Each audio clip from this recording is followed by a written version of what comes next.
Olá, o UOL entrevista hoje Ciro Gomes. Ele foi prefeito de Fortaleza, ministro de Estado do governo Itamar, governo Lula, governou o Ceará, foi deputado federal, disputou a presidência da República 3 vezes, 1998, 2002 e 2018. E deverá disputar novamente o Palácio do Planalto no ano que vem pelo PDT. Ministro, obrigado por nos dar essa entrevista. Um abraço, Kennedy. Fique bom o quanto antes, não é? E sirva como você tem sempre servido de exemplo a todo mundo. Nós temos que nos cuidar. E deixe que, na primeira palavra, eu mande de cá uma homenagem a todas as mulheres do mundo, especialmente as mulheres brasileiras e aquelas mulheres que estão na linha de frente, cansadas, angustiadas, não é? No enfrentamento do colapso da saúde pública no Brasil. É o Dia Internacional da Mulher e a melhor homenagem que se pode fazer às mulheres é repartir com elas o poder. Correto, ministro, obrigado. Ministro, o assunto não podia ser outro, é pandemia. Os números mostram que está fora de controle no Brasil. Aumento das internações, recorde no número de mortes, recorde no número de casos. O Brasil virou uma ameaça global, é uma terra livre, uma ameaça sanitária global, né? Uma terra livre para novas variantes, há uma preocupação global com o que acontece aqui. O governo parece que apostou naquela estratégia de imunidade de rebanho, uma política pública assassina, a meu ver. O Congresso não dá seguimento a um processo de impeachment, não, a um pedido de abertura. O Procurador-Geral da República, Augusto Aras, se omite em relação aos crimes de responsabilidade do presidente da República. Os governadores falam agora na adoção de um pacto nacional para que possam coordenar uma ação contra a Covid-19. Mas o Bolsonaro continua sendo o principal problema. Como é que a gente reverte esse quadro, ministro? O que é possível fazer concretamente? Veja, insistir pelos caminhos da institucionalidade brasileira, mas com essa percepção, não é, dura, sofrida, não é, constrangedora, de que o Bolsonaro conseguiu subornar ou cooptar ou controlar boa parte da institucionalidade brasileira. Como regra, segue sendo dramaticamente contemporânea aquela frase sofrida do grande Rui Barbosa, que dizia que o judiciário é o poder que mais tem faltado à República. Mas, evidentemente, o judiciário, nesse momento, tem limites, porque o presidente da República, pela institucionalidade em vigor no Brasil, só pode ser processado se a Câmara Federal autorizar esse processo.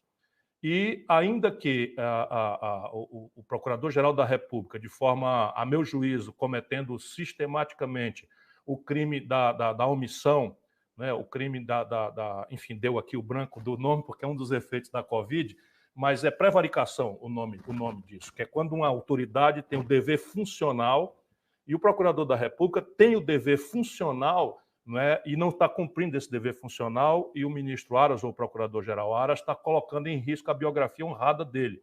Nós apoiamos a sua investidura, apesar dele vir já de forma estranha, mas ele tem todo dia decepcionado aqueles que, como eu, acreditavam que ele tinha mais compromisso com o direito, com a justiça, do que com a boçalidade genocida do Bolsonaro e dessa trempe de picaretas que o cercam no palácio, inclusive alguns deles ainda ostentando ilegalmente a patente de general, como é o irresponsável, genocida, criminoso e pateta ministro da Saúde.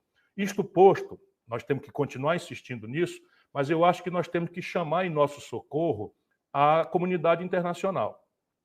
Nós representamos, não é, já para o Tribunal Penal de Haia, porque trata-se claramente de um genocídio.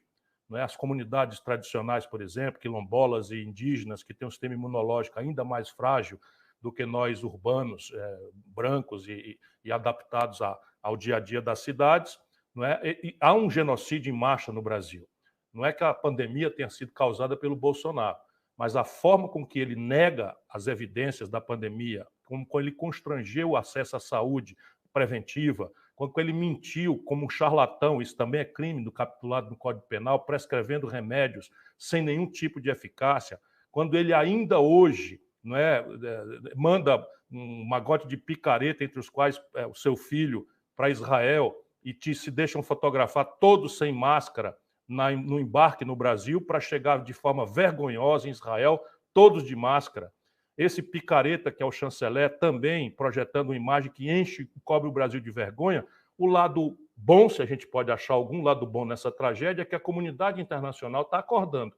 E talvez essa ferramentaria que a comunidade internacional tenha possa vir em socorro, nos ajudar, dado que a institucionalidade brasileira está, de fato, desertando das suas responsabilidades.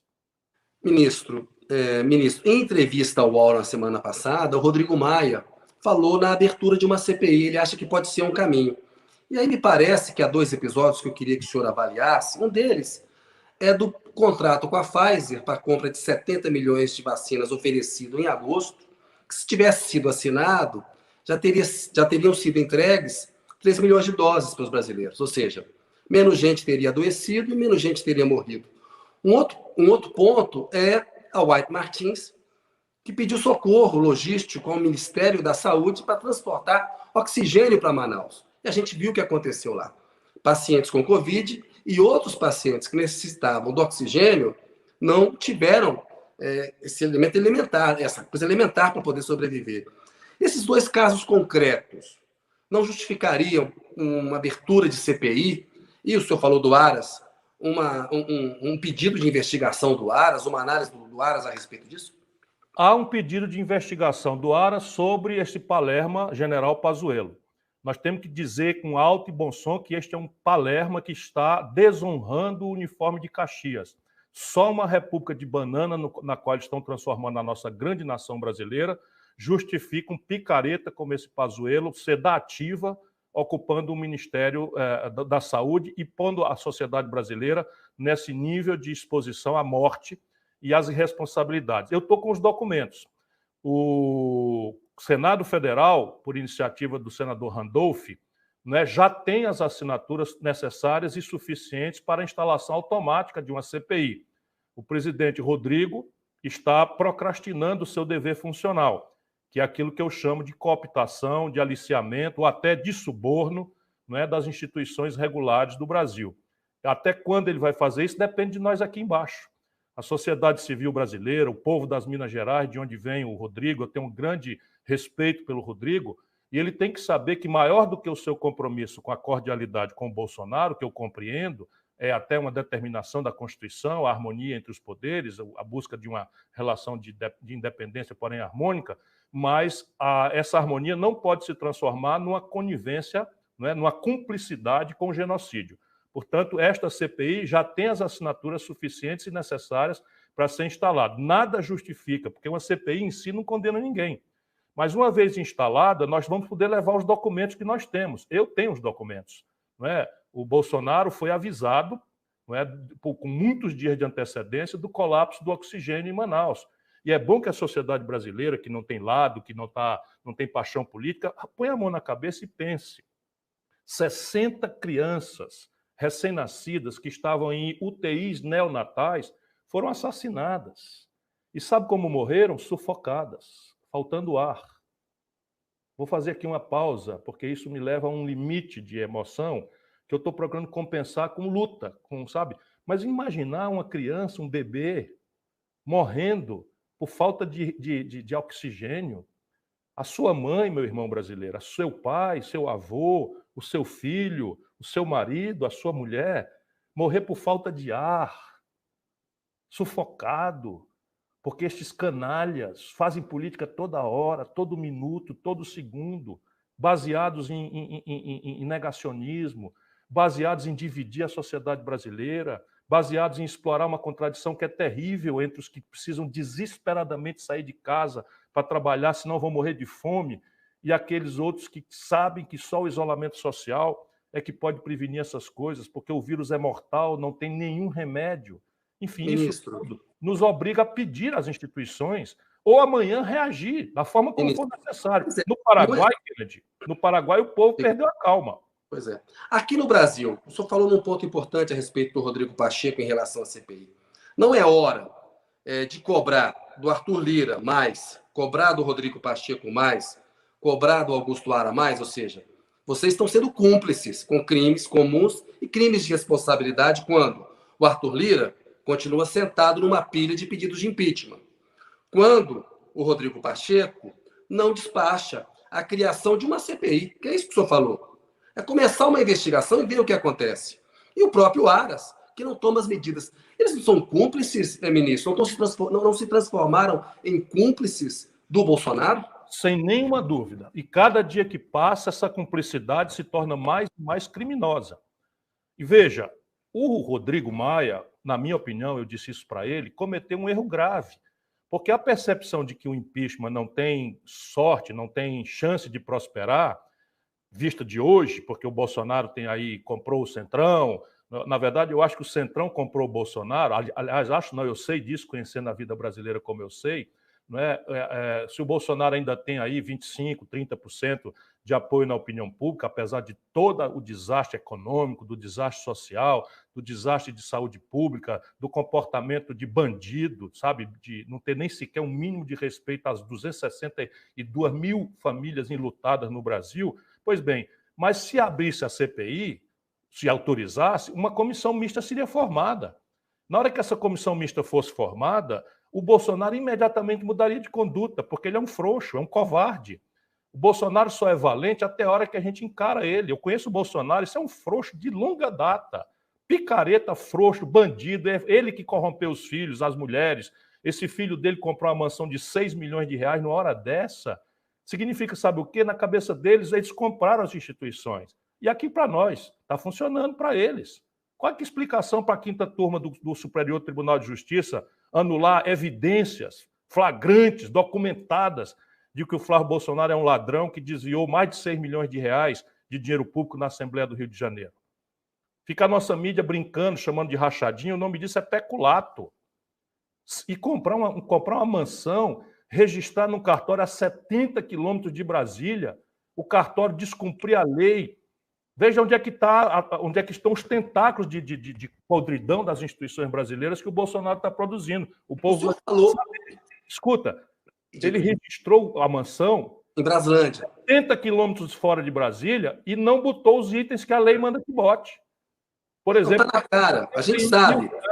Eu tenho os documentos também. Isso tudo está passando na cara do senhor Aras, sabe? Do Lira. O Lira não espera nada, porque o Lira está trocando a impunidade dele próprio. O Lira é um bandido. Todo mundo conhece o Lira. Não é o caso do Pacheco. Não é o caso do Pacheco. Nós, por exemplo, do PDT, votamos nele. E eu espero que a gente não se arrependa. Eu ainda acho que ele tem que entender, grande mineiro que é, que seu dever, né, de lealdade com Minas Gerais e com o Brasil é muitas vezes maior do que a vontade que ele tem de ser agradável ao Bolsonaro, sob pena de rasgar também uma biografia bastante respeitável. A lealdade às instituições tem que ser maior. Agora, o senhor falou da imprensa, né? Muito preocupada se o auxílio emergencial vai ter impacto fiscal, se não vai ter, na agenda do Paulo Guedes. Não falta também, do ponto de vista da sociedade civil brasileira, uma reação mais forte aí da imprensa? A gente viu que saiu agora um manifesto, né? Mais uma carta que cobra e acusa o Bolsonaro de desrespeitar a vida, de aplicar uma política genocida. Mas eu queria que o senhor analisasse o papel da imprensa. O senhor acompanhou processos políticos no Brasil, como o Mensalão, como a questão da Lava Jato. Estamos vendo aí novas revelações a respeito de conversas do Moro com os procuradores da República, que, a meu ver, evidenciam uma corrupção do processo judicial, que a imprensa tratou de uma maneira diferente. Né? Me parece que falta uma maior cobrança. Não estou enganado? Não está enganado. Há uma esquizofrenia muito grave no Brasil e que vai ter que ser resolvida proximamente. É que aquilo que nós chamamos de imprensa, sob o ponto de vista de mídia nacional, é um grupo de 5 empresas e uma igreja, basicamente com a característica nepotista. E as 5 famílias e esta igreja têm todas uma característica comum, qual seja o alinhamento ideológico, não é, à premissa que o Paulo Guedes representa, ainda que ela seja um desastre geral para o país, ainda que ela seja um desastre trágico. Então veja qual é a esquizofrenia.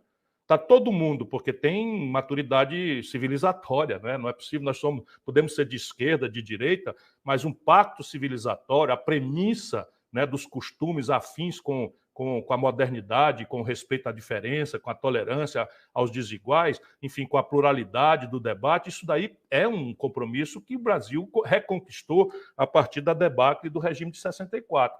Pois bem, mas a esquizofrenia é essa. Enquanto o Guedes representa esse ideário, não é, que basicamente faz a nação inteira ir para o brejo, o povo sofrer a maior informalidade do mercado de trabalho da história, o povo sofrer a menor poder de compra do salário mínimo dos últimos 17 anos, o povo sofrer a maior taxa de desemprego aberto da história, a maior quantidade de desalentados, que é a quantidade de quase 6 milhões de pessoas que desistiram de procurar emprego e que ouvem as autoridades pedir para todo mundo ficar em casa e não tem um bocado para comer, porque às vezes esse bocado para comer vem de vender picolé na praia. Isso é o país real, aqui embaixo onde eu estou. Pois percebe, mas a grande mídia editorialmente defende o centro, o coração do modelo Bolsonaro de ser, embora ataque as vulgaridades do Bolsonaro. Enquanto essa esquizofrenia não for resolvida e a gente entender que nós temos que destruir o bolsonarismo boçal, todo ele, ainda que a gente retome o debate ideológico e de modelo de economia política em outras bases civilizatórias. E isso é o que se impõe mais cedo ou mais tarde para a grande mídia brasileira. Enquanto ela não cumprir este serviço, ela está ajudando o Bolsonaro. Ministro, eu vou querer falar de economia um pouquinho adiante com o senhor, que eu acho importante a gente analisar alguns aspectos, como câmbio, privatização, mas antes eu queria falar da estratégia eleitoral para 2022. O senhor deverá ser candidato à presidência da República pelo PDT novamente. O senhor disse recentemente, numa entrevista à Folha de São Paulo, que o seu papel é derrotar o PT no primeiro turno, porque o senhor acredita que teria mais chance de bater o Bolsonaro ou um outro candidato no segundo turno. O ex-presidente Lula e o Fernando Haddad, ex-ministro da Educação, deram entrevistas ao UOL, já disseram que o PT também deve ter candidato no primeiro turno. Com a sua disposição de transformar o PT, ou de dizer que o PT tem que ser o derrotado no primeiro turno, isso indica que haverá uma campanha mais dura entre o senhor e o candidato petista, seja ele o Lula ou o Haddad, do que houve em 2018. Essa estratégia, ela não é uma estratégia que fortalece o Bolsonaro, que pode acabar enfraquecendo o senhor e um petista no segundo turno, porque vai deixar sequelas, vai deixar feridas que a gente sabe que são difíceis de curar no intervalo do primeiro para o segundo turno, ministro? Kennedy, eu tenho foco. E o meu foco é a inteligência do que está em discussão, em jogo no Brasil. Na minha opinião, tem duas coisas igualmente graves e terríveis em jogo no Brasil. Vou apresentá-las apenas em ordem de apresentação. Cada qual é a mais gravemente importante, embora a segunda seja, para mim, um pouquinho ou muito mais ainda importante do que a primeira. A primeira, derrotar o bolsonarismo boçal, que, como já vimos, está apodrecendo o Brasil, apodrecendo as instituições, matando milhares, centenas de milhares de brasileiros de fome, matando centenas de milhares de brasileiros de doença, sem fôlego, asfixiados, enfim, matando milhões de brasileiros na violência que campeia nas grandes cidades brasileiras, etc, etc, etc. Que está transformando a cúpula das Forças Armadas num partido político.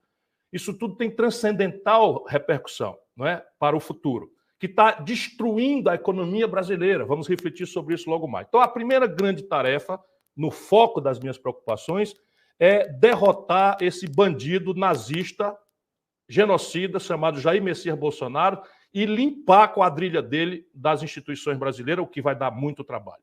A segunda tarefa, muito mais grave e complexa, é consertar o futuro do Brasil. Veja, eu sou treinado nisso.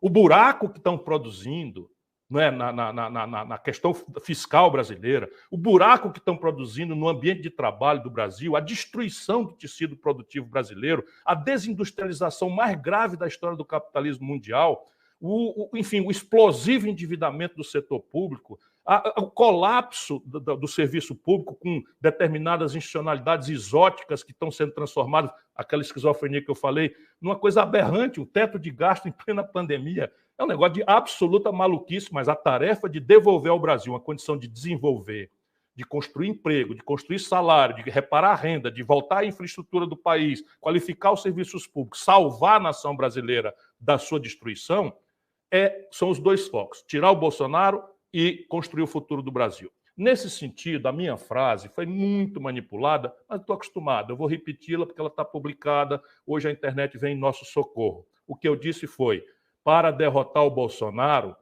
nós precisamos nos reunir todos. Por quê? Lançado o candidato pelo PT, o PT é o que menor chance tem de derrotar o Bolsonaro.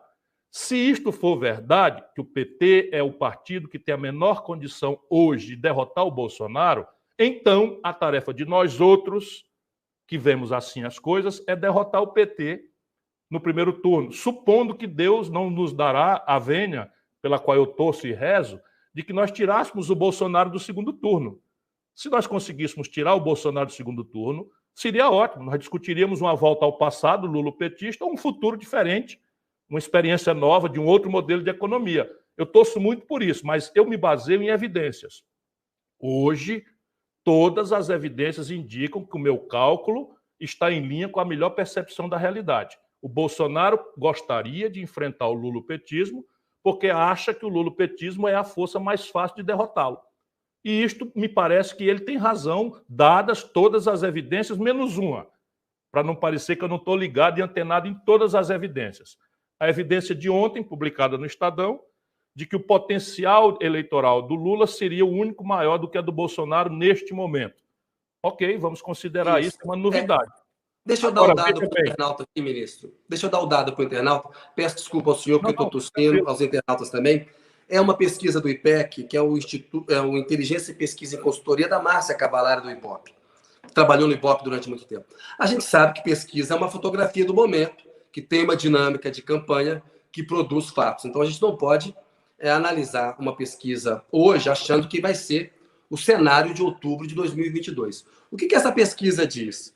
Que o Lula seria o candidato mais forte para enfrentar o Bolsonaro, porque ele teria um potencial de voto de 50% dos entrevistados que disseram que votariam nele com certeza ou poderiam votar. O Bolsonaro teria um potencial de voto menor, 38%, e o senhor também teria um potencial de voto menor, 25%. A taxa de desconhecimento do senhor é alta nesse levantamento, 22%.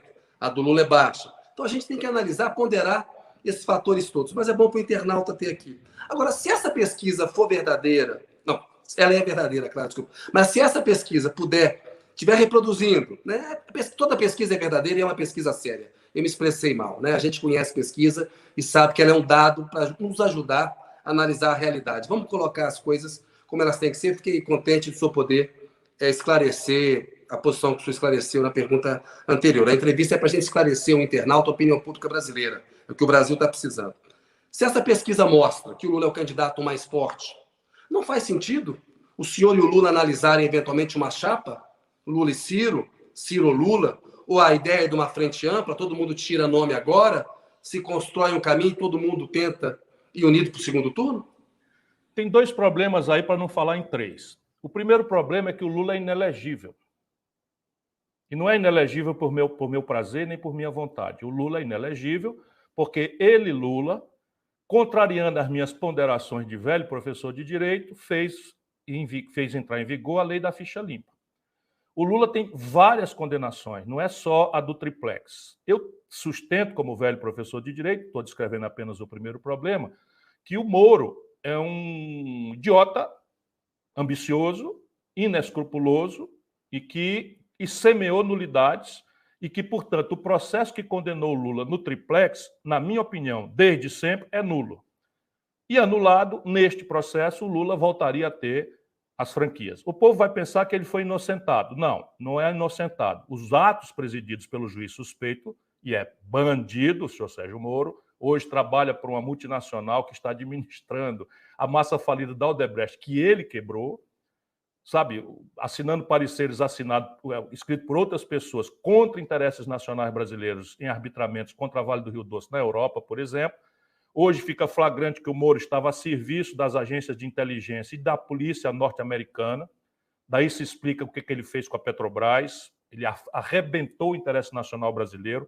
Saiu um estudo do Diese hoje que o senhor Sérgio Moro, por ambição desmedida e vassalagem aos interesses internacionais, destruiu 4.400.000 empregos no Brasil.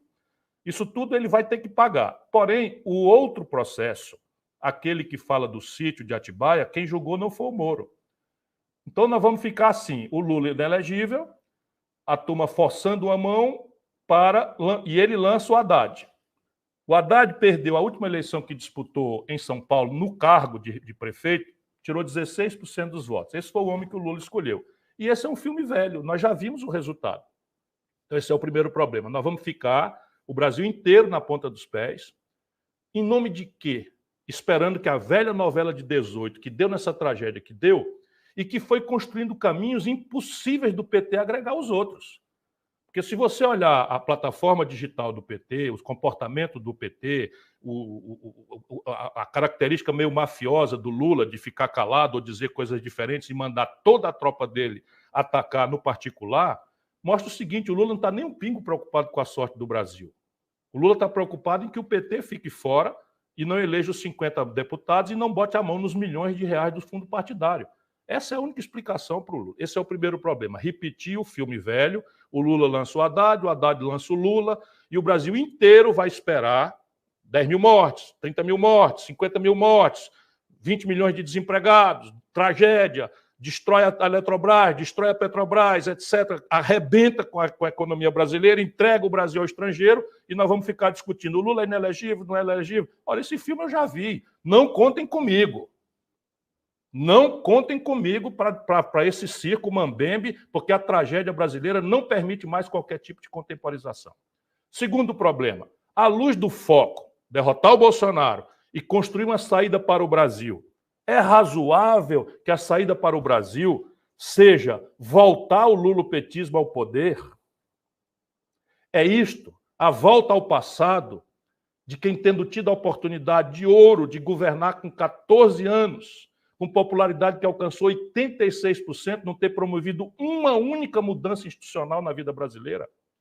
Eu brinco, mas está virando tragédia, que a única mudança institucional que valeu para todo mundo no Brasil durante os 14 anos de poder do PT foi a tomada de Três Pinos. O sistema tributário brasileiro é o mais perverso e desigual do mundo. O sistema previdenciário brasileiro foi falindo, não se tomou uma providência estratégica. O sistema penal brasileiro, o Lula, quando tomou posse, Kennedy, o Brasil tinha 270 mil presos. Mas não criou um colchão social, não tomou medidas para combater a corrupção, fortalecer a Polícia Federal, indicou. Não houve avanço, não participou desse pelo amor de Deus, pelo amor de Deus. Participou da transposição do São Francisco. Olha, pelo amor de Deus, o Lula botou o Gedel Vieira Lima para administrar o projeto de transposição do São Francisco. Não fale isso, porque eu nem estou com vontade de falar isso. O Lula nomeou... Estou entrevistando o senhor, quero ouvir. O Lula entregou Furnas para o Eduardo Cunha roubar. Isso fui eu, Ciro Gomes, a ele, dizer: não faça isso, pelo amor de Deus. O Lula entregou, a Dilma entregou a vice-presidência da Caixa, o Lula entregou o Ministério da Integração Nacional e o projeto de integração do São Francisco, o mais importante projeto do governo do Lula, sob o ponto de vista de infraestrutura, para o GEDEL, aquele dos 51 milhões nas malas. Eu, o Lula, a Dilma, todos nós conhecemos o GEDEL, de longa data. O Lula botou Michel Temer na linha de sucessão do Brasil. Eu pedi, pelo amor de Deus, não faça isso, ele me acusou de estar magoado.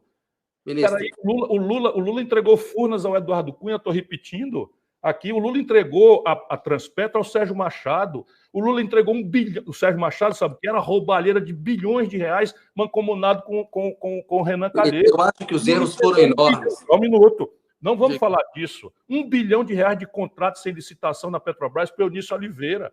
Os dois votaram contra a Dilma, votaram pelo impeachment. No ano seguinte, eles estavam juntos. O Lula ordenou. E o PT virou isso, essa caricatura de um caudilho absolutamente despreocupado com a sorte do povo brasileiro. Então, não quero falar de corrupção. Não, mas é importante. É importante isso falar. Mas deixa eu só fazer uma ponderação. Deixa eu dar um número para dizer do que eu estou falando como segundo argumento. Será que é isso que o Brasil precisa? Trazer de volta o lulopetismo, que não tem uma oportunidade de ouro e não mudou nada, e agora vem envelhecido, inconfiável e marcando, terceiro argumento, uma gravíssima rachadura no tecido comunitário brasileiro. Será que o Brasil aguenta mais 4 anos de ódio, de sectarismo, sabe, de violência política? Ou será que, de repente, 70% do eleitorado de São Paulo, do Rio de Janeiro, essa é a evidência que eu tenho. Se tem uma pesquisa que a gente tem que prestar atenção, colocar aí como elementos, etc., etc., essa semana o Paraná Pesquisa publicou uma pesquisa que pergunta diretamente às pessoas. Quando o Lula entra como candidato, o Bolsonaro tem 32%, o Lula tem 18%. Ex-presidente da República, que chegou a ter 86%, tirou 18%. Vamos lá botar uma junto da outra. Agora vamos fazer uma consulta ao povo brasileiro. Aconteceram eleições gerais no Brasil, municipais agora. Será possível que não tenha uma lição para tirar daí? O PT não ganhou uma única grande cidade do Brasil. Nenhuma única capital pela primeira vez na história. Será que sou eu que estou condenando o PT a isso? Ministro, acho que só tem os seus pontos.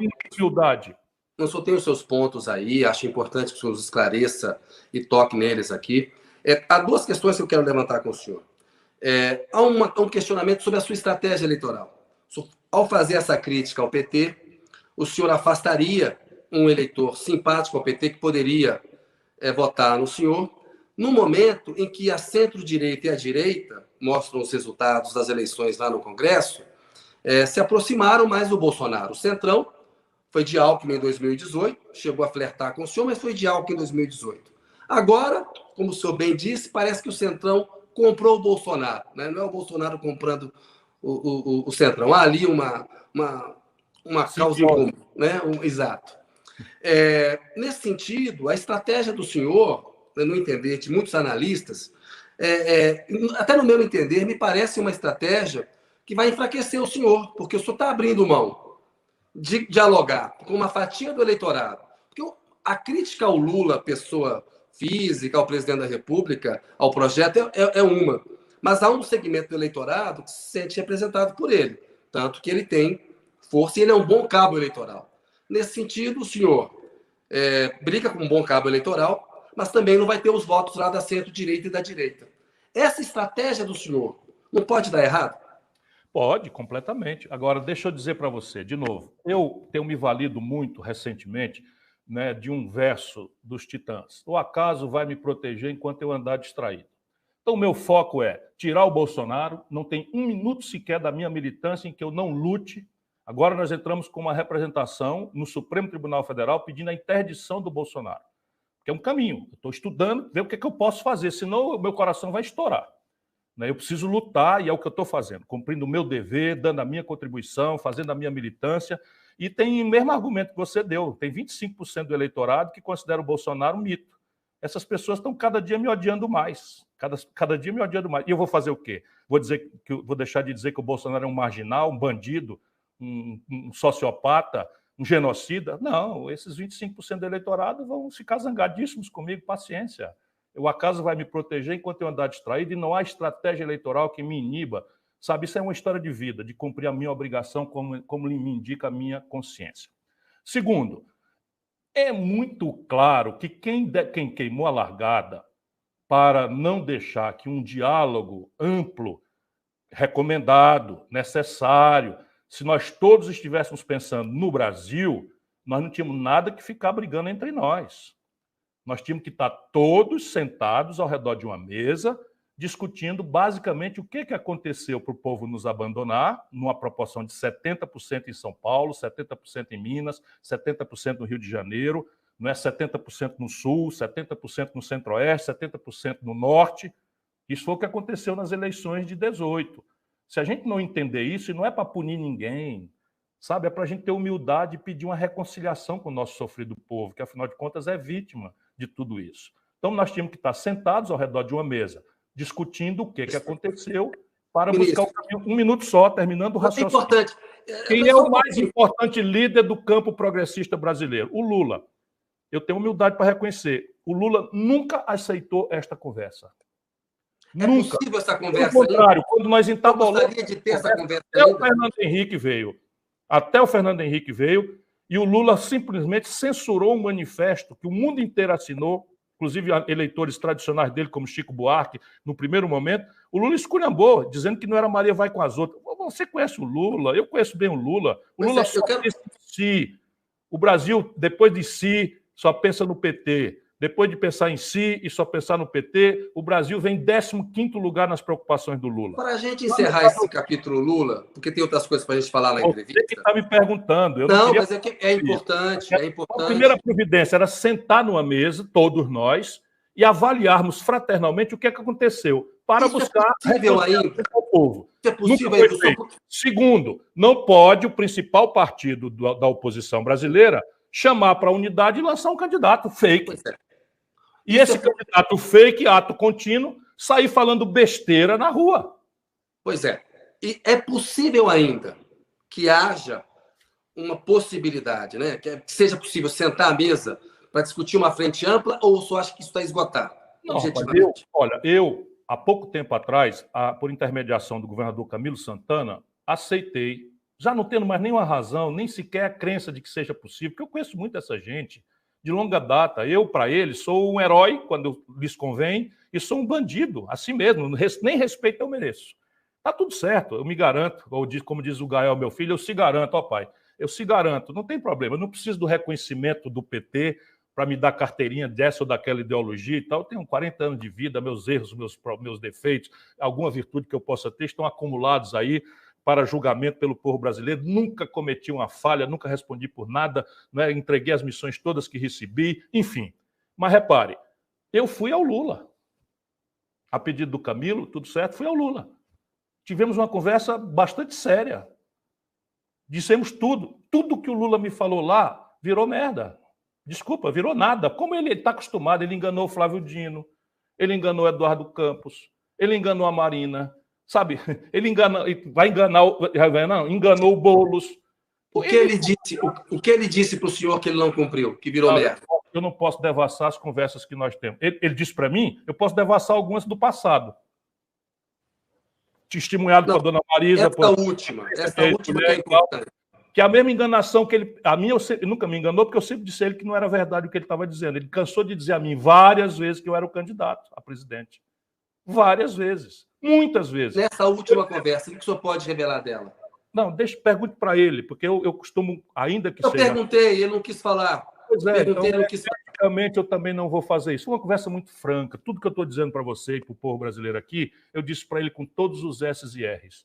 Tá. Todas as quais eu disse para ele. No fim, eu disse para ele, Lula, não é possível, você não pode transformar a vida brasileira, sabe, no ato de vingança pessoal. De vingança pessoal contra o povo brasileiro. Você já parou para pensar, disse eu para ele, vou dizer só o que eu disse. Se você não está com ódio ao povo, porque você achava talvez que merecia que o povo descesse lá em Curitiba e quebrasse tudo e lhe trouxesse de volta para o poder primeiro e único, eu perguntei a ele se ele não percebia o erro grave que ele cometeu transferindo a popularidade dele para uma pessoa sem nenhuma vivência política como a Dilma. Sabe, olha aqui, nós estamos agora esculhambando o Bolsonaro e o Paulo Guedes, porque o Paulo Guedes pegou o Brasil como nona economia do mundo, derrubou para a 12ª. E o pretexto da pandemia não vale, porque todo mundo está sofrendo a pandemia. O Brasil era a nona economia do mundo e empobreceu para a 12ª economia do mundo. Nenhum petista pode falar isso, sabe por quê? Porque a Dilma pegou o Brasil com a 6ª economia do mundo e entregou em nona.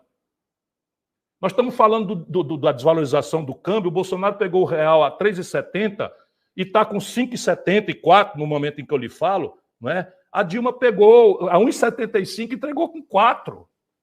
A Dilma quebrou o Brasil. O Bolsonaro derrubou agora, com o pretexto da pandemia, 4,1% o PIB brasileiro. A Dilma pegou 2 anos, derrubou 3,5% num ano e 3,2% no outro ano. A Dilma pegou o desemprego em 7 milhões, 8 milhões de pessoas, levou para 12 milhões de pessoas. Será que as pessoas são idiotas? Será que o povo brasileiro é imbecil? Claro que não, eu aposto na inteligência do povo brasileiro. E sabe, Kennedy, eu não quero passar muito mais tempo examinando isso, não. Eu já fiquei contra esses erros históricos do PT muitas vezes. O Lula ficou contra o Tancredo Neves, expulsou a Beth Mendes. Pelo Lula, o Paulo Maluf ganhava a eleição no colégio eleitoral para o Brasil se arrebentar e o projeto de poder dele vigie. Isso foi um erro histórico, está lá escrito na história brasileira. Eu fiquei com o Tancredo. O Lula ficou contra a Constituinte. Hoje a Constituição brasileira está sendo rasgada e ele não tem moral nenhuma para defender. Por quê? Porque ele não recusaram assinar a Constituição brasileira. Eu apoiei a Constituição brasileira sabendo que aquilo era um pacto possível. O Lula ficou contra o Itamar Franco. Nós fizemos o impeachment juntos, o Brasil estava em pandarecos. Pois bem, na madrugada o Itamar anunciou que não ia assumir, porque o Lula anunciou que ia para a oposição. Explorar a tragédia do Brasil para precipitar o projeto de poder dele. O Lula não abriu mão de ser candidato em 89, quando era o único que perdia para o Collor. É filme velho, o único candidato dos competitivos. O Covas ganhava do Collor no segundo turno, é só recuperar as pesquisas. O Brizola ganhava, ficou fora por meio ponto, o Lula era o único que perdia para o Collor, o Brasil teve que pegar o Collor e toda a tragédia por causa do projeto de poder do Lula. E nós vamos deixando para lá, e vamos apoiando, e vamos ajudando e tal. O Lula ficou contra o Plano Real. Eu tomei o telefone, Lula, isso não é um truque, esses caras estão te desorientando, procura saber aí com outras opiniões, etc. Ficou contra o plano real. Pelo Lula, a inflação tinha galopado mais ainda, porque para ele o plano real era um truque e o projeto de poder dele tinha que ser precipitado e tal. Chega. Sabe, o Brasil não aguenta mais tanta Ministro, como jornalista, tem que fazer uma última pergunta sobre o Lula. Ele disse aqui no UOL, na entrevista, que ele apoiaria o senhor no segundo turno, mas disse que faria isso se o senhor aceitasse, se o senhor pedisse o apoio dele. Se o senhor chegar ao segundo turno, o senhor gostaria de ter o apoio do Lula? Meu irmão, eu gostaria de ter o apoio de 100% dos brasileiros, porque a tarefa que tenho para consertar o Brasil pede, antes de mais nada, humildade diante dos fatos. Você, talvez, que não tenha, como eu sou obrigado a ter, a ideia da extensão da tragédia institucional brasileira, da debacle econômica sem precedente no Brasil. Deixa eu dizer para você, nós estamos completando a pior década em 120 anos, antes da pandemia.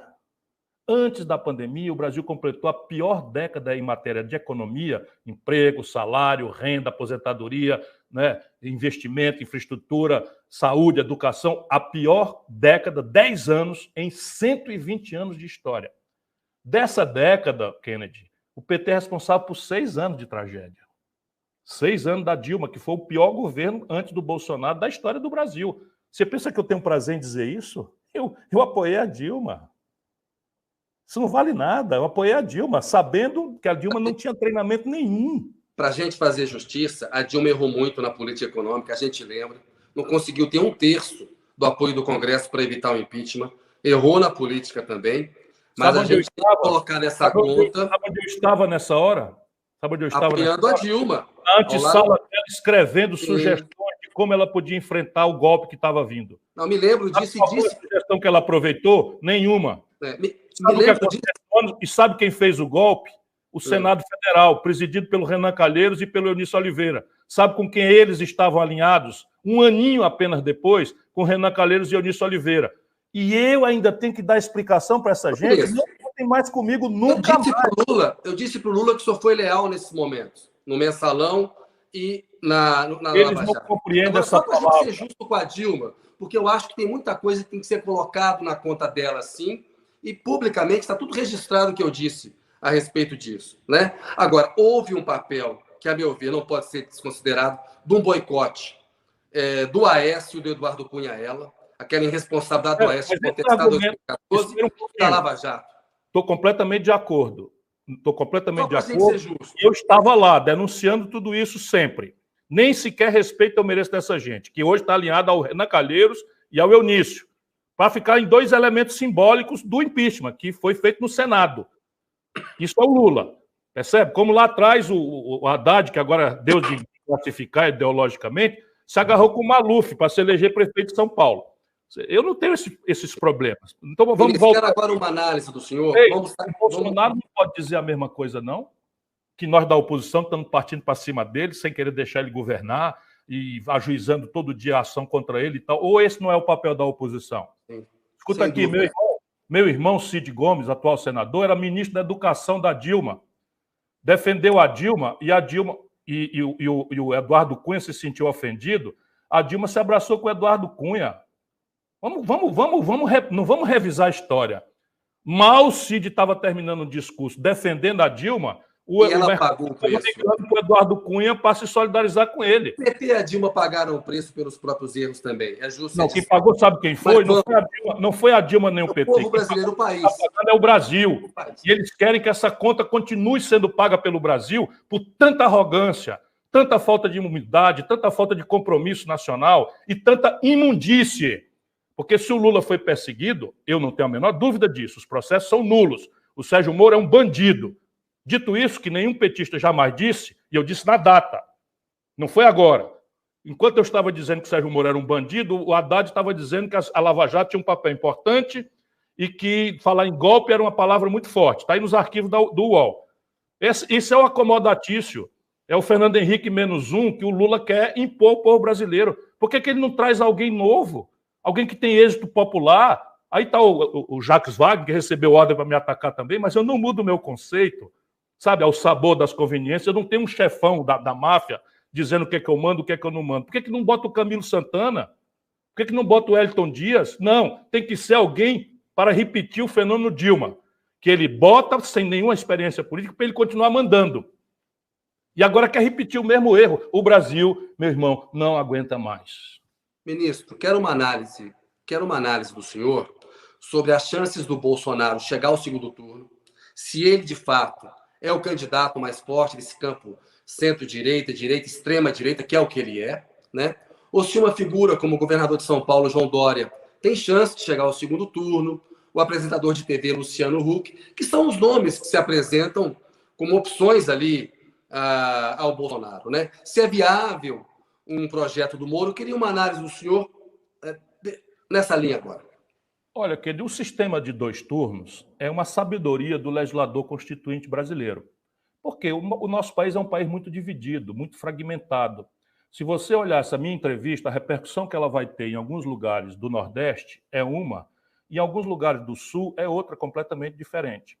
Ainda assim, temos que persistir na grande vantagem estratégica que é sermos uma nação unida, que hoje está desagregada por ódios, paixões, interdições ideológicas, né, fundamentalismo religioso, moralismos de goela, né, e sectarismo político ideológico, de lado a lado. De lado a lado. Então, veja, tudo num sistema de 2 turnos, com a hiperfragmentação que nós temos, é possível. Eu acho apenas que hoje nós temos que nos preparar para o pior. E o pior qual é? É o bolsonarismo boçal ser revitalizado num processo eleitoral. Porque, veja, nós que temos uma certa formação humanista, não é? Nós que temos um certo respeito aos ritos e às instituições e valores da democracia, estamos indignados, estamos enojados. Eu não aguento mais. Eu transformo a minha tristeza imensa, sabe, em ferramenta de luta, não é? Sabe, em levantar a voz, em espernear, porque eu não quero, senão eu morro. E eu sei que eu virei referência para uma meia dúzia de brasileiros que sejam, especialmente entre os jovens, com quem eu mais estou apaixonado, porque eles não têm mais esses vícios todos, desses partidarismos doentios, fanáticos. Vai pedir o Chico Buarque para mudar de opinião sobre o Lula? Não muda. Vai pedir ao Leonardo Boff, uma figura extraordinária, outro dia foi até grosseiro com ele, peço desculpas publicamente, mas o que me exaspera são essas figuras, sabe, importantíssimas. Frei Beto não vê nada, ele não quer ver. E ele viu o apodrecimento do PT no poder e se afastou. Mas vai pedir ele que dê uma opinião contra, não muda. A juventude não tem mais esse cacuete. Então, eu vou lutar. Agora, vamos lutar em nome de quê? Eu acho que nós precisamos lutar em nome de tirar o Bolsonaro, não permitir nem a hipótese de que ele esteja legitimado depois do que fez, porque se havia ali uma exasperação e o discurso de manipulação, nosso povo não é muito ligado em política, estava com nojo da política por conta do lavajatismo e das contradições do PT e das contradições do governo Dilma que, sabe, destruiu a economia brasileira. Tudo bem, você tem razão de registrar o comportamento malsão do Aécio, que é um mau perdedor, depois se revelou aquilo que até a mim me surpreendeu muito, eu que tinha dele uma impressão completamente diferente. Ok, mas ninguém pode absolver o PT, especialmente olhando para o futuro. E pode absolver. Como? Eles façam uma autocrítica. Para quê? Só para a gente se reconciliar, fazer, irmão brasileiro, olha, pensando bem, você tem razão. Eu, de boa fé, pensei que o melhor caminho era esse, não foi, errei. Se a gente faz isso, sabe o que acontece? É o que o Cid propôs no segundo turno aqui, foi vaiado, apoiando o Haddad no segundo turno. Esses caras piraram. Por quê? Porque para eles, e aí é que eu vejo como é que vai ser o processo eleitoral.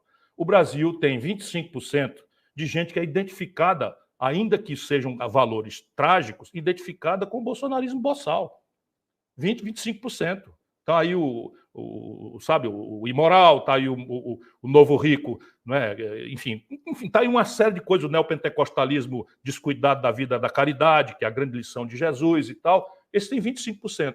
E o petismo doentio e fanático tem 20%. O que está acontecendo? Você tem 55% do eleitorado que não quer nem o bolsonarismo boçal, nem a volta ao passado contraditório, para muitos corrupto, e eu não quero mais pontuar esse argumento, a não ser quando provocado, do lulopetismo.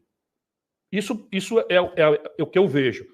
O que acontece nesse momento? 55% do eleitorado estão procurando este caminho. E aí está disperso pela centro-direita, pela centro-esquerda, Está disperso. A minha tarefa é tentar organizar isso. O acaso Qual é vai a sua me avaliação? Qual é a sua avaliação sobre o Dória e sobre o Huck? Olha, eu não sou um neutro observador da cena brasileira, mas eu acho assim, aí eu tenho que falar por dever da consciência. O Brasil está na pior crise social e econômica e com gravíssimos aspectos de crise institucional e de relações internacionais da história. E olha que a nossa história é uma história muito sofrida. Agora o problema é ser a maior da história porque estão tirando a ferramentaria de consertar o problema. Quando você destrói o BNDES, quando você destrói o Banco do Brasil, quando você destrói a Petrobras, você está tirando as ferramentas que a gente tem para consertar um projeto nacional de desenvolvimento. Não é? Quando você dá autonomia criminosa ao Banco Central, você está fechando uma porta de soluções muito importantes. Isso é o que está acontecendo no Brasil hoje. Portanto, é uma crise muito grave, como outras tantas que nós tivemos, mas lá atrás nós tínhamos saídas para isso, ferramentaria para consertar a saída. Agora nós vamos ter que consertar as ferramentas de novo, num lapso de 4 anos em que a introdução da reeleição foi uma perversidade que o Fernando Henrique introduziu na nossa vida, felizmente ele reconhece, que faz com que na hora que o cara se eleja, aí está o exemplo Aécio, etc., a oposição se põe destrutivamente, porque senão o cara acerta a mão e ganha 8 anos. Nós todos estamos tratando de destruir o Bolsonaro, senão ele fica aí 8 anos e acaba de liquidar o país. Isso é a inerência da reeleição. O Bolsonaro não faz nada sério a não ser cuidar da reeleição. É uma tragédia. E agora introduzir outra tragédia, o financiamento público de campanhas, tomada a distribuição do dinheiro pelas cabeças de deputado federal. Aí você entende por que o PT quer que o Brasil se lixe. O político mais esperto do Brasil, o político mais genial do Brasil é o Lula. Está meio enferrujado, mas é o mais genial do Brasil. Pois bem, o Lula estava cansado de saber que o Haddad não ganhava a eleição de 18. Cansado de saber. O que ele fez? Vou me vingar do povo brasileiro, fazer o PT eleger 50 deputados e botar a mão em 500 milhões de reais de fundo partidário e fundo eleitoral. Infelizmente, este é um novo critério, não é, da vida brasileira para os políticos, salvo, naturalmente, aqueles que ainda têm alguma preocupação com a vida do povo no Brasil. Então, a grande questão é essa. Vamos organizar os 55% dispersos. Né? Mas a avaliação é importante, ministro, que são nomes que não postam debate. Sobre o Luciano Huck e sobre o João Dória. Um animador de auditório, não é? Charmoso, que nunca deu um dia de serviço na política, que conhece o Brasil de dentro de uma van da produção da Globo, fazendo caridade com 1 centavo do milhão que ganha para humilhar as pessoas e passar a ilusão de que tem algum carinho com o pobre. E que politicamente está vinculado a tudo o que não presta da história brasileira recente, eu acho uma imprudência que o povo brasileiro não vai cometer. A elite, boa parte da elite, quer isso. É salvar o bolsonarismo sem as boçalidades do Bolsonaro. O Dória já é do ramo. Né? Agora, para disputar a presidência da República, o camarada tem que entregar, na minha opinião, localmente, entendeu? O Dória prometeu que ia ficar na prefeitura, caiu fora. Depois está no governo de São Paulo está liquidado. Estou falando concretamente. São Paulo não está hoje com funcionalismo atrasado por 2 perversidades. Uma, já feitas lá atrás, pelo PSDB.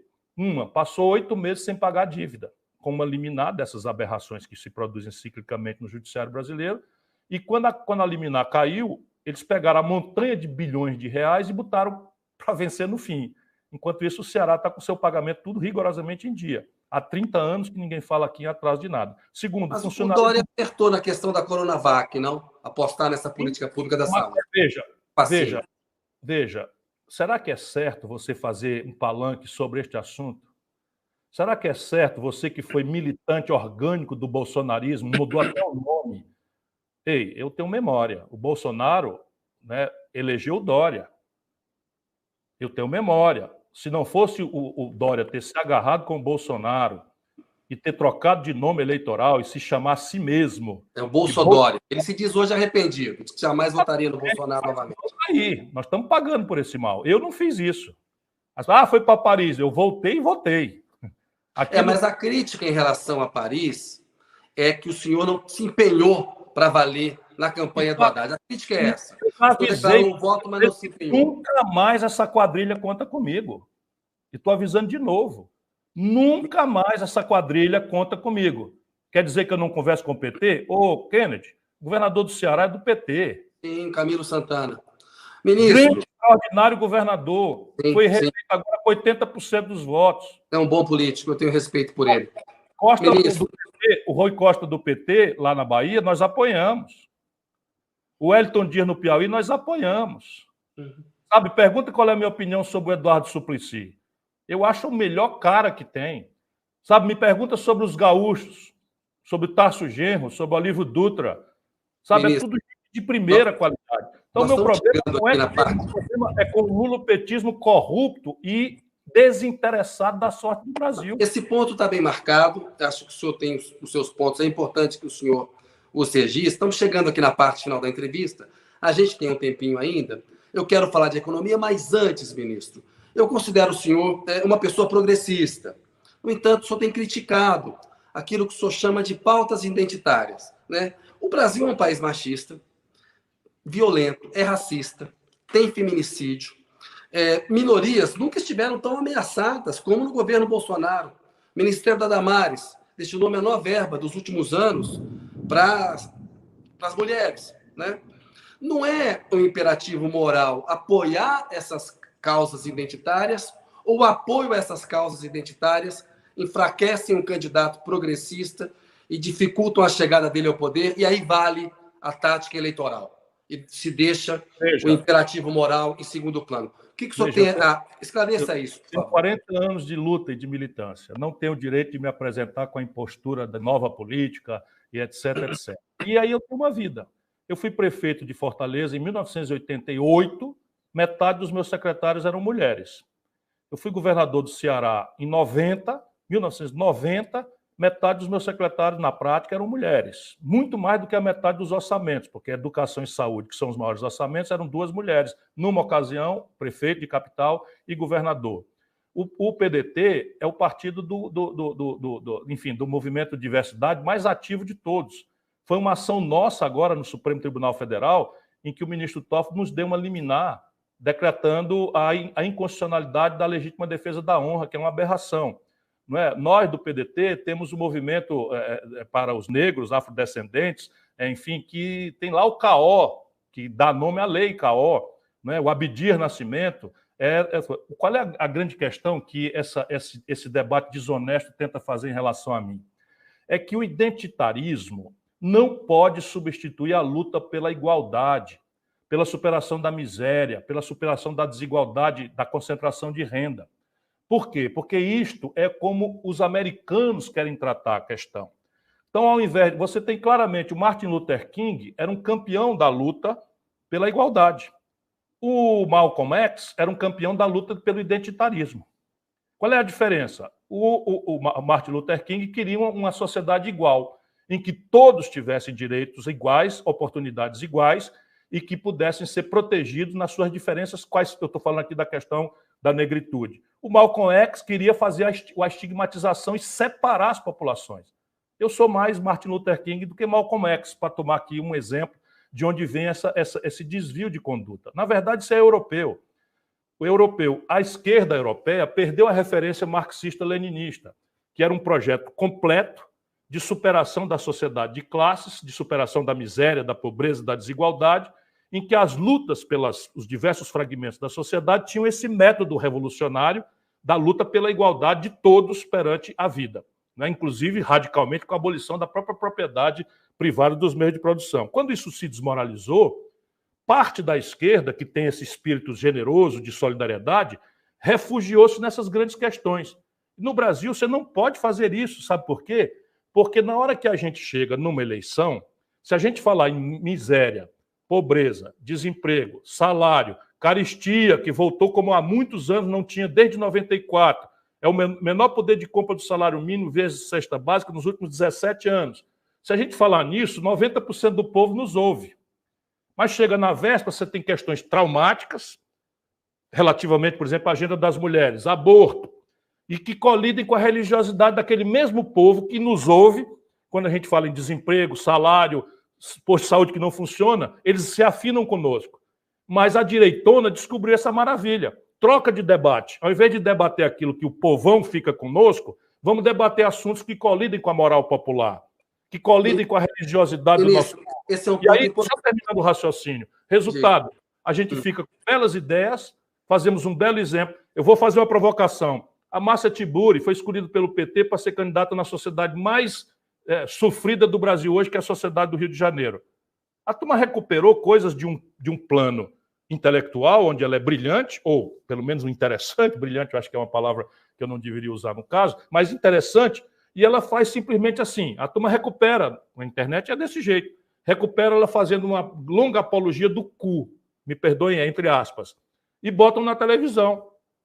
Ela está fazendo alguma imoralidade? Claro que não.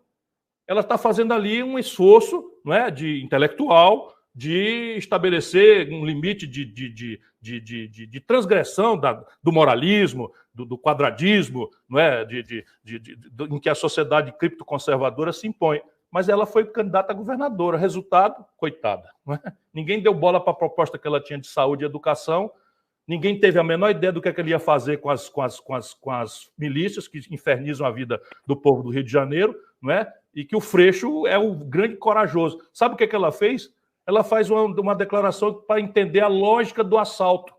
Se você parar para ouvir, o que ela está dizendo? Olha, uma sociedade que não dá emprego a ninguém, que não dá oportunidade ao jovem pobre negro da periferia, tem que acabar entendendo que ele vai ser empurrado para o assalto. Só que ninguém vai fazer esse raciocínio. Ela, candidata, pegaram pedacinho dela dizendo, sabe que eu dei uma lógica no assalto? O assalto tem uma certa lógica, porque está todo mundo excitado pelo... A gente sabe. Essa é a diferença. Claro, essa é a diferença entre você ser solidário com negros, mulheres, população LGBTQI, e não deixar que isto seja uma coisa que saia da psicologia popular, que colida frontalmente, sabe, com o conservadorismo religioso de boa parte do nosso povo. Eu tive nos Estados Unidos 10 meses acompanhando a eleição lá. E agora a gente tem um governo real do Bolsonaro, como havia um governo real do Trump, com os erros dele. O Biden, e lá tem as características próprias do sistema. É importante, o voto não é obrigatório, você tem que mobilizar as pessoas a votar. Então, o Biden abraçou o voto negro. Ele conseguiu a indicação depois de uma vitória na Carolina do Sul, nas prévias lá, com ampla maioria do voto das mulheres negras. Então, o Biden abraçou isso, isso foi importante. Diante do governo real do Bolsonaro, né, o senhor falou aí, o risco que o Brasil sofre mesmo com uma recuperação desse bolsonarismo boçal. Acho que não deve ser subestimado isso. Ter o apoio desse pessoal não pode ser importante ali na reta final, ministro? No sprint final? Central, é central. O Brasil, 52% da população são mulheres. E só tem 15% da Câmara Federal. O Brasil, mais da metade do povo, esmagadora, 60% é negro pardo, ou caboclo. E evidentemente, agora deixa que eu fale, a gente tem que conversar com essas pessoas sobre emprego, salário.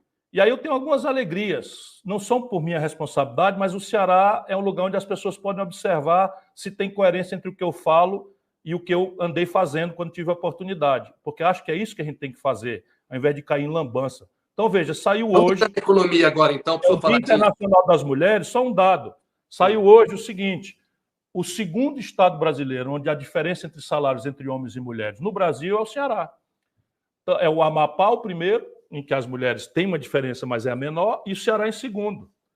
Então, quando eu fui prefeito, eu empoderei as mulheres. Quando eu fui governador, eu empoderei as mulheres. Então, é evidente que a gente tem que falar. Os negros ganham menos, os negros são mais assassinados, 76% dos garotos presos com a política penal do Lula.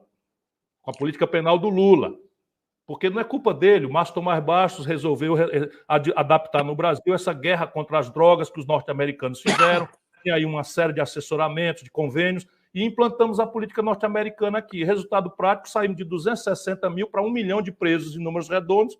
E quando a gente vai olhar, praticamente não tem bandido de colarinho branco na cadeia. É só jovem negro, pobre da periferia. Como também as vítimas de homicídio são jovens pretos da periferia. Então, isso daí está tudo na minha cabeça. Agora, nós precisamos mobilizar essas pessoas. Está tocando um ponto fundamental aí. De desenvolvimento. Isso. Ponto fundamental. Ministro, para a gente entrar em economia agora, eu vou já fazer uma pergunta no pacote todo. Primeiro, uma avaliação sobre a política econômica do Paulo Guedes, de um modo geral, mas eu queria que o senhor depois me explicasse a questão do câmbio, né? Há uma crítica que o senhor defende um câmbio controlado, que isso pode ter efeitos piores. A gente está vendo que o câmbio está nas alturas agora, está produzindo efeitos terríveis. E privatização com destaque para a questão da Eletrobras. Veja, a política econômica do Guedes é uma tragédia que pode ser constatada por dois argumentos. Uma pergunta simples. Qual é o lugar do planeta Terra, historicamente, ou na atual geografia do mundo, que pratica este ideário? Eu mesmo respondo, nenhum. Nenhum país do mundo pratica este ideário. Os americanos, por exemplo, têm uma expansão monetária absolutamente exótica, 70% de expansão da moeda, como um mecanismo de financiamento do enfrentamento da pandemia e dos efeitos econômicos disso. Acabaram de criar um novo socorro de $300 por semana. E a secretária da Fazenda dos Estados Unidos está fazendo teoria de que isto é uma ferramenta não só de socorro às pessoas que precisam, mas é o único elemento disponível para aquecer a atividade econômica. Então não existe nenhum lugar do mundo que pratique esse ideário. É um negócio chocante. Não é possível que um cara como eu, com a minha responsabilidade, ex-ministro da Fazenda, ex-governador, ex-prefeito, diga uma coisa tão superlativa e a grande mídia não me desmoralize. Não existe nenhum lugar do planeta Terra que pratique o ideário que o Paulo Guedes está defendendo no Brasil, nem na atual geografia econômica. Quais são as nações que têm tido êxito nesta contemporaneidade no mundo? As nações do Oriente. Todas fazem o oposto do que o senhor Paulo Guedes está recomendando. Esse é o primeiro argumento. Não tem precedente na experiência internacional. Segundo, vamos raciocinar juntos. Vamos raciocinar juntos. O Brasil tem 4 motores de atividade econômica estrangulados. E a gente vai botar o nosso povo para entender isso. O que é o 4 motor da economia? O primeiro motor da economia, na realidade brasileira, que foi o que o Lula explorou mais, é o consumo das famílias.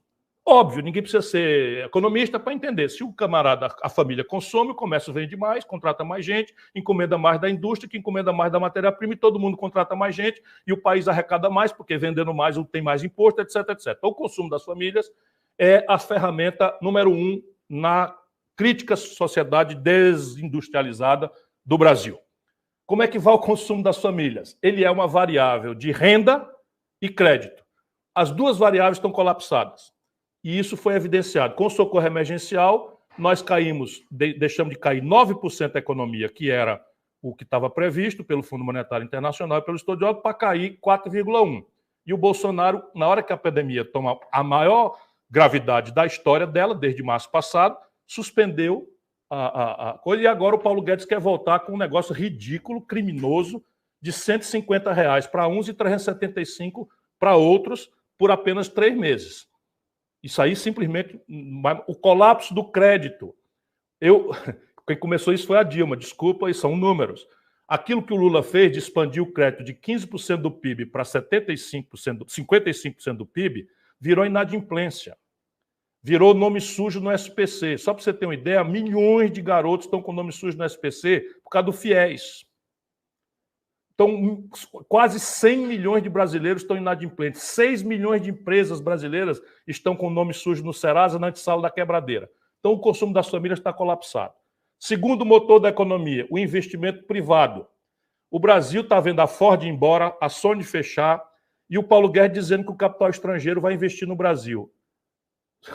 Isso é uma mentira grosseira por uma circunstância, o Kennedy, faz 10 anos, uma década inteira, que a indústria brasileira opera quase a 1/3 de capacidade instalada ociosos. Vamos entender, você tem capacidade de produzir 1.000 geladeiras e desde a Dilma nós estamos produzindo 700 geladeiras. Será que alguém vai ser idiota para abrir uma fábrica de geladeira no Brasil a mais, sabendo que a fábrica que tem faz 10 anos que não remunera o seu capital?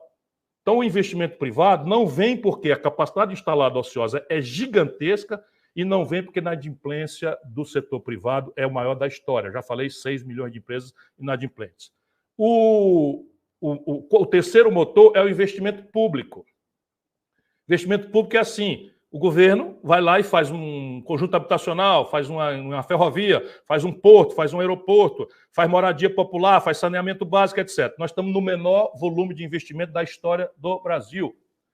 Toda vida que você faz uma loucura como essa de estabelecer um teto de gasto e as despesas correntes são livres no juro e na rolagem, que é a maior despesa corrente de todas, e boa parte da despesa corrente, militares especialmente, saiu do controle para maior. Sabia que o Bolsonaro aumentou o salário dos generais de 22 para 30 mil reais agora, recentemente? Pois bem, a distorção vai fazendo com que a despesa vai crescendo, o teto de gasto está aqui. Onde é que você vai deprimir para cumprir o teto de gasto? Paulo Guedes, arrochando o investimento para perto de zero. Como o Bolsonaro compra o Centrão e tem que pagar quase 18 bilhões de reais de emendas, salvo exceções que há, roubam 30% disso na molecagem, por isso que eu disse que o Centrão é que comprou o Bolsonaro, qualquer auditoria pega isso. Atenção, Folha de São Paulo.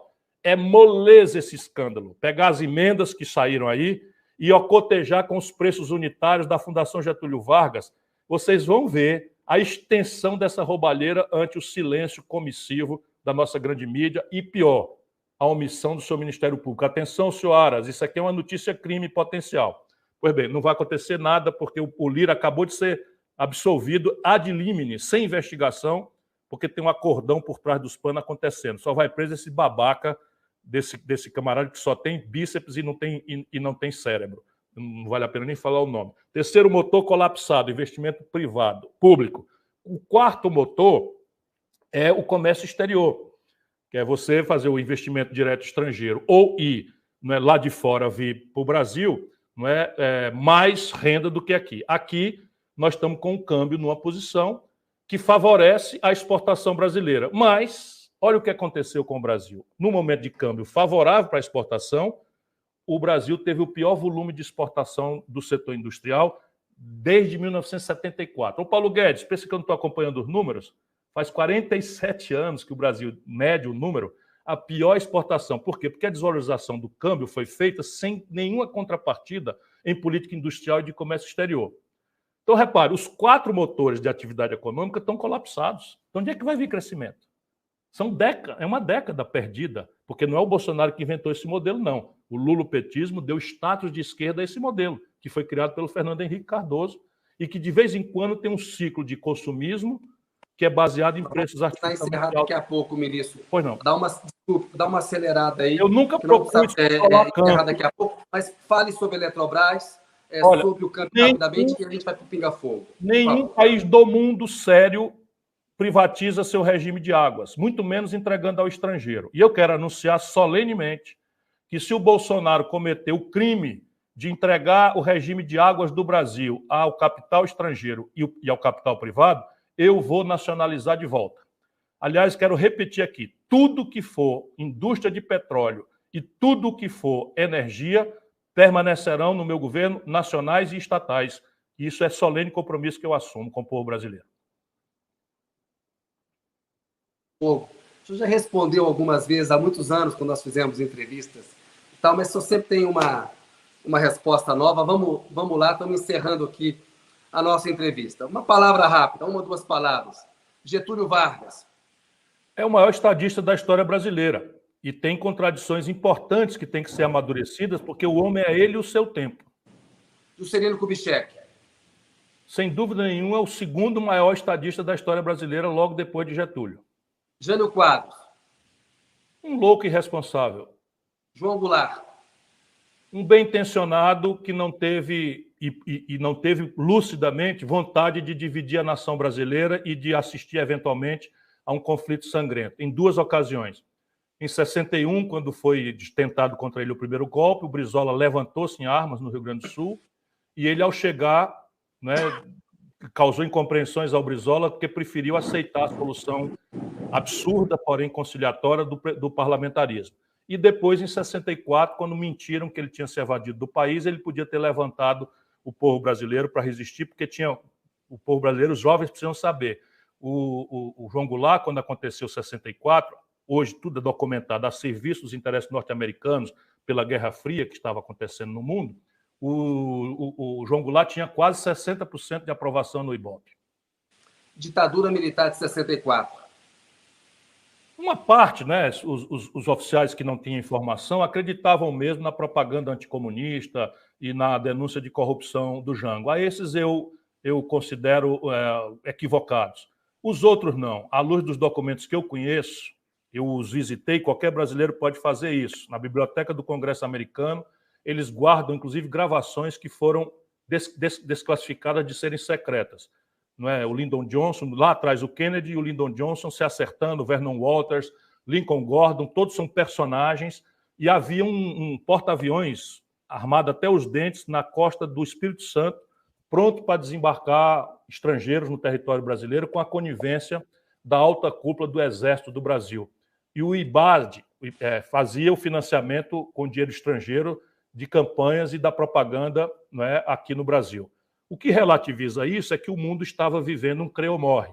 2 aninhos antes, ou menos de 2 anos antes, o episódio dos mísseis russos em Cuba, soviéticos em Cuba, quase levar a humanidade à conflagração nuclear. Portanto, as nuances e as ponderações diplomáticas estavam realmente todas postas de lado e os americanos resolveram impor um creio morre para todo o seu ambiente de influência. Não é? Isso aconteceu em 64 no Brasil, foi acontecer em 73 no Chile. É documentado também que, por exemplo, a escola de tortura foi trazida para a América do Sul pelos norte-americanos. Isso tudo é uma vergonha grande que está se reproduzindo em tempos modernos. Eu quero dizer, dinheiro interferindo na vida pública brasileira. Tancredo Neves. O grande estadista que conhecia a debacle do regime, mas sabia do tamanho da complicação que o Brasil. Foi o último quadro político brasileiro que compreendia a raiz estratégica do nosso problema, que era a exaustão do modelo nacional desenvolvimentista e a necessidade de redesenhar essa estratégia. Por tragédia, morre e dali para cá o Brasil vive entre estagiários e palpiteiros, não é, que não têm compreensão da profundidade do problema estrutural brasileiro. José Sarney. O Sarney é uma figura polêmica e, chegando na idade que está, eu gostaria de mencionar um lado que eu considero muito importante dele. Também em tempos críticos como o que nós estamos vivendo, isso é uma característica que a gente tem que valorizar. O Sarney era um homem central do velho regime, mas compreendeu a necessidade de conciliar com os líderes do novo regime, não é? E isso precipitou a volta do Brasil à democracia.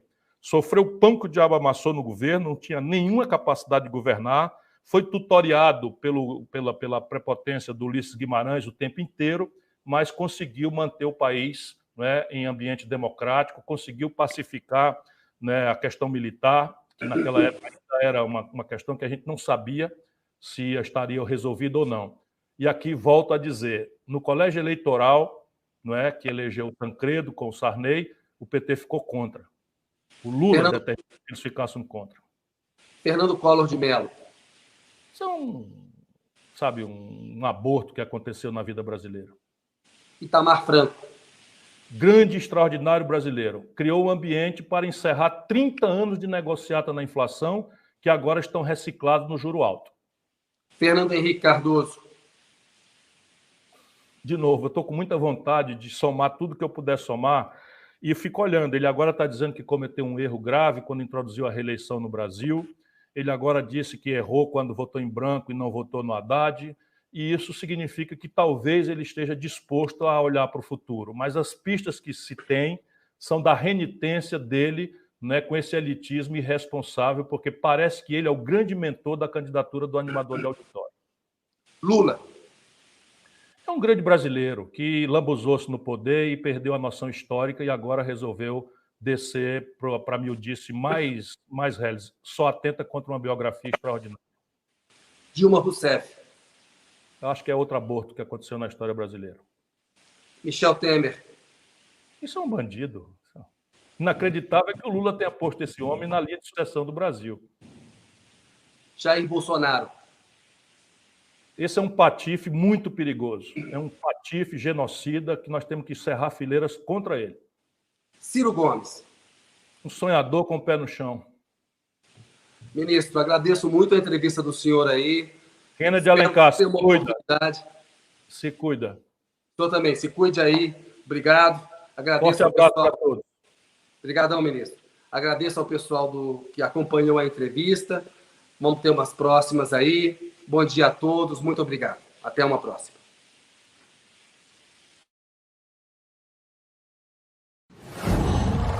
Qual?